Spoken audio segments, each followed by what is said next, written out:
नमस्कार, आप देख रहे हैं एसआर अशोकनगर और मैं हूं आपके साथ जितेंद्र भदौलिया। आप हमारे YouTube चैनल एसआर अशोकनगर को भी सब्सक्राइब कर सकते हैं, साथ ही इसके बेल आइकॉन को भी जरूर दबाइए। अशोकनगर से संबंधित कई तरह की जानकारी आपको इस चैनल पर मिलेगी। ये जो नदी में बच्चों को निकलते हुए आप देख रहे हैं, दरअसल ये बक्सनपुर और कुकरेटा के बीच बहने वाली और नदी के 300 फुट लंबा पार है। बरसात के करीब 4 महीने इन 4 गांव के लोग जो पिपरई की तरफ आते हैं, उनको शुरू से ही या दिन की शुरुआत कुछ इस तरह से ही करना पड़ती है।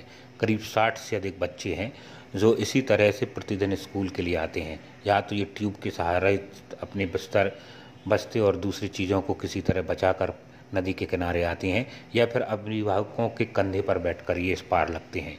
न केवल बच्चे बल्कि आम जन भी इस समस्या से परेशान है।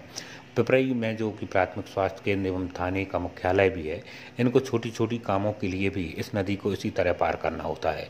जब नदी में बहाव ज़्यादा होता है तब तो निकलना मुश्किल होता है। दरअसल ये राजनीतिक ड्रामेबाजी या बयानबाजी का एक बड़ा उदाहरण है कि तमाम सारे वादों और दावों के बाद भी इन लोगों को आज तक इसकी सुविधा नहीं हुई। वो नदी है। हाँ। तो बच्चे स्कूल पढ़ने कहाँ जाते हैं? पिपराई। तो आप कैसे क्या ले जाते हैं और क्या मतलब करते हैं? सुबह आते हैं, सबको उतारते हैं, मतलब नदी चली रहती है जब भी, हाँ। उतने रहती है जब भी, हाँ। और चढ़ता है जब बाई पार रहते हैं। हाँ। तो फिर उतरती है जब शाम को आते हैं। आपको कुछ दिन पहले ले चलते हैं। 16 फरवरी जब अशोकनगर की मुंगावली विधानसभा में उपचुनाव का दौर था, उस समय मुख्यमंत्री भी यहाँ आए थे और इसी बक्सनपुर नदी, जिसमें आपने कुछ देर पहले दृश्य देखे थे, बच्चों को ट्यूब से पार खड़े होते, सूखी नदी में बीच नदी में खड़े होकर रथ पर सवार होकर मुख्यमंत्री ने चुनावी आचार संहिता के बावजूद इशारों में कहा था कि उनको पानी से नहीं जाने दिया जाएगा, मगर सीएम के ये वादा 6 महीने बाद भी अमल में ना हो सका। हालांकि लोग को बता दें कि मुख्यमंत्री को इस घोषणा के कारण चुनाव आयोग की फटकार भी सुननी पड़ी थी। और नदी में से नहीं जाने दूंगा, थोड़े ऊपर से जाने दूंगा। अब इससे ज्यादा कहूंगा तो वो कहेंगे घोषणा करना। तो ये कुछ राजनीतिक वादे हैं, और जब चुनाव की फसल कट जाती है तो लोग किस तरह परेशान होते हैं। इस बानगी कुकरेटा बक्सनपुर के बीच में पड़ने वाली ये और नदी और यहाँ के हालात हैं। बानगी कुकरेटा बक्सनपुर के बीच में पड़ने वाली ये और नदी और यहाँ के हालात हैं। नदी पड़ती है तो वैसे तो ज्यादा नदी होता है, ट्यूब द्वारा पार करते हैं, और वैसे थोड़ी यहाँ तक रहती है तो कंधे बैठा गए। आपके बच्चे भी स्कूल जाते हैं? हाँ सर। तो क्या मतलब कितना असुरक्षित रहते हैं? असुरक्षित ऐसा है सर, पता नहीं है गड्ढा कहाँ पे है, लेकिन हम तो यहाँ पे निकलते रहते हैं तो इतने में चले जाते हैं। अच्छा। वो तो जान जोखिम में डाल कर ही जाते हैं सर। जान जोखिम में डाल के जाते हैं। हाँ। इसकी शिकायतें कितनी कर चुके हैं आप? शिकायतें तो सर बहुत सारी करते हैं, गाँव वाले हर कोई भी आता है, हर कोई से विभाग से तो आवेदन लगाते हैं, लेकिन कोई सुनवाई नहीं है। शिवराज सिंह जी आए थे? शिवराज सिंह जी आए थे, यहीं पे उन्होंने बोला था कि बक्सनपुर कुकरेठा के बीच में जो और नदी है मैं आपको पुल से न करवा दूंगा, लेकिन अभी तक सर कुछ भी नहीं। क्या नाम है आपका? गोपाल यादव। बुधवार को जिला पंचायत की बैठक हंगामेदार रही। जिला पंचायत के सदस्य बाबूलाल देलवार और जिला परियोजना समन्वयक यूसी मिश्रा के बीच जबरदस्त मुवाद हुआ। किसी तरह दूसरे अधिकारी और राजनेताओं और जनप्रतिनिधियों ने इस हंगामे को शांत कराया गया। सूत्रों से मिली जानकारी के अनुसार घूमन आदिवासी जो जिला पंचायत सदस्य भी हैं, उन्होंने एक मामला उठाया था कि उनके पोते को आरटीआई के तहत स्कूल में प्रवेश नहीं मिल पाया। इसको लेकर बाबूलाल देलवार और यूसी मिश्रा के बीच में हंगामा हो गया। जब इस मुद्दे को लेकर बात चल रही थी तो यूसी मिश्रा का कहना था कि मैंने इनको सम्मानजनक तरीके से बात की और चाय पिलाया। इसी बात को लेकर बाबूलाल देलवार भड़क गए। उनका कहना था कि जनप्रतिनिधियों पर ये कोई एहसानदारी नहीं है और जो काम नहीं किया गया उसके लिए उन्होंने उनको दोषारोपण किया। साथ ही एक दूसरे ने चोर जैसी चीज़ों तक ये मामला पहुंचा। मुवाद देखते हुए टेबलें भी ठोकी गईं और एक दूसरे को चेतावनी भी दी गई। किसी तरह जिला पंचायत अध्यक्ष के पुत्र और दूसरे सदस्यों ने, साथ ही जिला पंचायत के एसीओ व दूसरे अधिकारियों ने इस मामले को शांत कराया। हालांकि ये अकेला मामला नहीं था जिसको लेकर अधिकारी और जनप्रतिनिधियों के बीच में विवाद हुआ हो। इसके अलावा भी कई मुद्दे थे जिसको लेकर अधिकारी अपनी बात कर रहे थे और राजनेता और जनप्रतिनिधि इन अधिकारियों को टालमटोल या लापरवाह बताकर जनता का नुकसान करना बता। 64वीं साले जूडो प्रतियोगिता का उद्घाटन बीते दिनों अशोकनगर जिला मुख्यालय पर मानस भवन में किया गया। कार्यक्रम में मुख्य अतिथि के तौर पर पुलिस अधीक्षक सुनील कुमार जैन, इसके अलावा दूसरे कई विभागों के अधिकारी सहित शिक्षा विभाग के जिला शिक्षा अधिकारी आदित्य नारायण मिश्रा भी उपस्थित रहे। इस अवसर पर लगभग 400 खिलाड़ियों ने इस प्रतियोगिता में भाग लिया। मध्य प्रदेश के सभी संभागों के बालक बालिका वर्ग के ये खिलाड़ी अगले 5 दिन तक अशोकनगर में अपने कौशल का और हुनर का प्रदर्शन करेंगे और राज्य स्तर पर बनने वाली टीम का चयन करेंगे। शुभारंभ के साथ ही इस प्रतियोगिता के दूसरे मैच भी शुरू गए। इस अवसर पर अतिथियों ने छात्रों को उनके लिए शुभकामनाएं दी भविष्य के लिए। साथ ही खेल भावना के साथ में पूरी प्रतियोगिता को निभाने के लिए भी शपथ दिलाई गई। इस कार्यक्रम में पूरे प्रदेश से आए खेल प्रशिक्षक, मैनेजर और दूसरे लोगों ने भी शिरकत की है। क्योंकि मुझे इसलिए बहुत अच्छा लग रहा है, एक तो जब मैं बचपन में था तो मैं भी ऐसे ही खेलने जाता था, पर लेकिन खेलने के साथ साथ एक चीज और बोली थी प्रिंसिपल साहब ने कि पढ़ाई के ऊपर भी मैंने ध्यान दिया था। हमको खेल के साथ साथ पढ़ाई पर भी ध्यान देना है, ये मेरा अनुरोध है।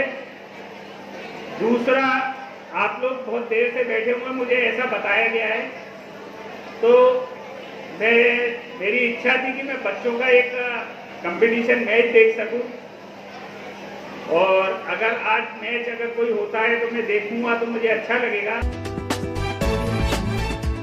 यूं तो पूरे प्रदेश भर में लिपिकों की इस समय हड़ताल चल रही है।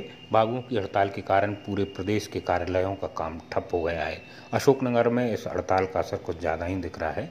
यहाँ बाबू कलेक्ट्रेट गेट के सामने तंबू लगाए बैठे हैं और दफ्तरों का आलम है कि पूरी तरह सुनसान पड़ा है। लोगों के छोटे काम भी इस हड़ताल की भेंट चढ़ गए हैं। बीते 3 दिन से लिपिक अपनी हड़ताल पर बैठे हैं और इन्होंने पूरे प्रांगण को, कलेक्ट्रेट प्रांगण को मंदिर का रूप देकर उसकी परिक्रमा शुरू कर दी है। उसके पैर भरने शुरू कर दिए हैं या दंडवत करने लगे हैं। इसके अलावा रामधुन में भी इन्होंने अपनी जो है कार्यक्रम किए हैं। कार्यक्रम में जुड़े अधिकारी या लिपिक संघ के लोगों का कहना है कि उन्होंने अपने कर्मस्थल को ही मंदिर मानकर इसकी पूजा अर्चना एवं दूसरे काम शुरू किए हैं। उनको उम्मीद है कि इनके काम से सरकार को सद्बुद्धि आएगी। हमारी हड़ताल तारीख 23 से जो शुरू हमने की है, वो हमने जो है हमारी रोजी रोटी जो कंपोजिट भवन, हमारा जो कार्यालय है कलेक्ट्रेट अशोकनगर, उसको मंदिर मानते हुए हमने परिक्रमा दी। उसके बाद में पेड़ भर के भी परिक्रमा की और आज भी मैंने रघुपत राघव राजा राम पतित पावन सीताराम इस भजन के साथ अपने कार्यक्रम को किया। मध्य प्रदेश सरकार को सद्बुद्धि कैसे भी आए, हम अपने शांतिपूर्ण तरीके से अपने कार्यक्रम को कर रहे हैं और हमारी मांगें जब तक मंजूर नहीं हो जाती हैं तब तक हम इसी को मंदिर मान करके परिक्रमा करते हुए हम अपने आंदोलन को जारी रखेंगे और मध्य प्रदेश सरकार की सद्बुद्धि आए ताकि हमारी मांगों को शीघ्र पूर्ण कर दिए जाए। ऐसी भावना हमारी सभी साथियों की है, हमारे लेखक साथियों की है। 24 और 25 जुलाई को अशोकनगर में राष्ट्रीय एवं राज्य महिला आयोग के संयुक्त तत्वाधान में महिला विधिक जागरूकता कार्यक्रम का आयोजित किया गया। 24 तारीख को इस कार्यक्रम का शुभारंभ अशोकनगर एसपी सुनील जैन एवं राज्य महिला आयोग की सदस्य प्रमिला वाजपेयी के मुख्य आतिथ्य में किया गया। इन दोनों ही ने ही महिलाओं को जागरूक करने एवं विधिक रूप से आने वाली परेशानियों में सरकार और समाज की भूमिका पर बताया। पुलिस अधीक्षक ने महिलाओं को निडर होकर काम करने और ज़रूरत होने पर पुलिस की सहायता लेने के लिए आह्वान किया। इस दौरान भारतीय जनता पार्टी के जिला अध्यक्ष जय कुमार संघाई, बाल आयोग की नवीन सदस्य मुक्ति परमार एवं दूसरे अधिकारी कर्मचारी रहे। दूसरे दिन समापन भी प्रमिला वाजपेयी के मुख्य आतिथ्य में हुआ।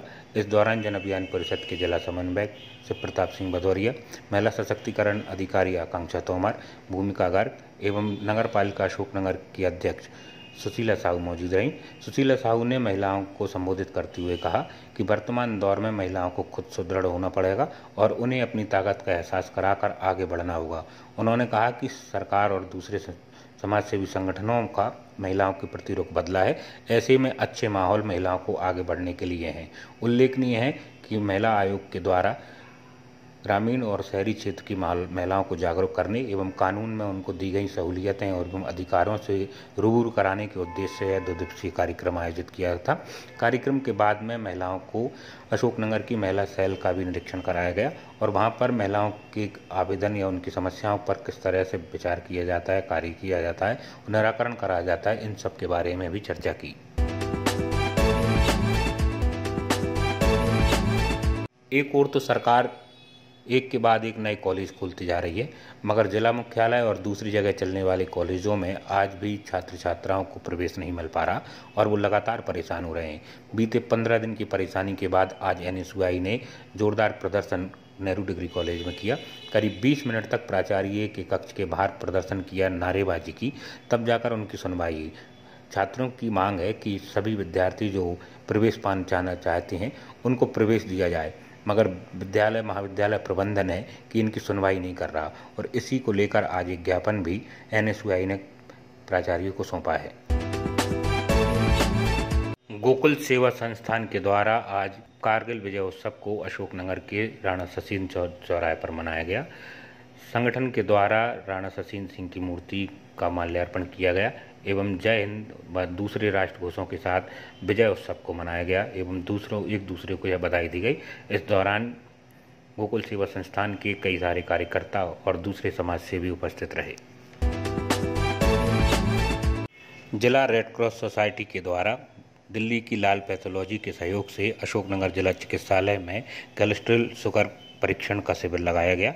इसमें लाल पैथोलॉजी के संचालक डॉक्टर सुरजीत यादव उपस्थित रहे। करीब 35 मरीजों का परीक्षण किया गया।